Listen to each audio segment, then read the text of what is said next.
Cabinet Minister launched unprecedented attack on Bank of England over inflation crisis.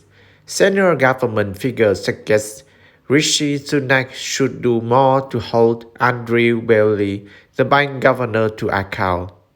Many senior Tories also want Rishi Sunak to go further on tax cuts as the cost of living rises. Credit oil scarf pool via Reuters. Cabinet ministers have turned on the Bank of England over rising inflation, with one warning that banks have been failing to get things right and another suggesting that it had failed a big test. In a highly unusual attack, one of the senior ministers warned it had one job to do to keep inflation at around 2%, and it's hard to remember the last time it achieved its targets. The other said the government figures were now questioning its independence, suggesting Rishi Sunak, the challenger, should do more to hold Andrew Bailey, the bank governor, to account.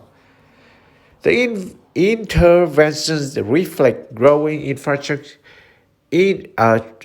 frustration among Conservative MPs and ministers about the bank's approach to inflation, which currently sits at 7%, 5 percentage points above its target. Since the bank's independence in 1997, successive governments avoided criticizing its approach, and on Saturday night, a Treasury source described its dependencies as sacred.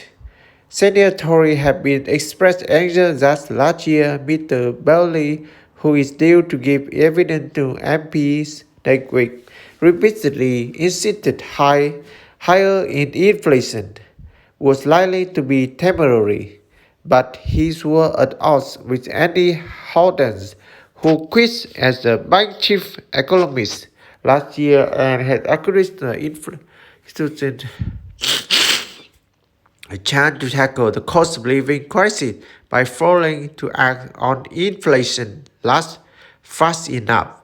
On Saturday night, Lord Forsyth, a former cabinet minister and chairman of the Lord's Economic Affairs Committee, said, "The first thing the bank needs to do is acknowledge they made a mistake and say what they are going to do about it, on the impression they are rather ostrich-like." Meanwhile, the ministers, together with an ally Boris Johnson from his time as the London mayor, said the Prime Minister should overrule his chancellors and instead on immediate emergency tax cuts to help with the cost of living crisis. How much more is life costing? Estimate recreation eating out 60.1%, national insurance 8.4%, mortgage rent 2%, gas 29.6%, fuel cost 46.3%, food and clothing 4.7%. Ending.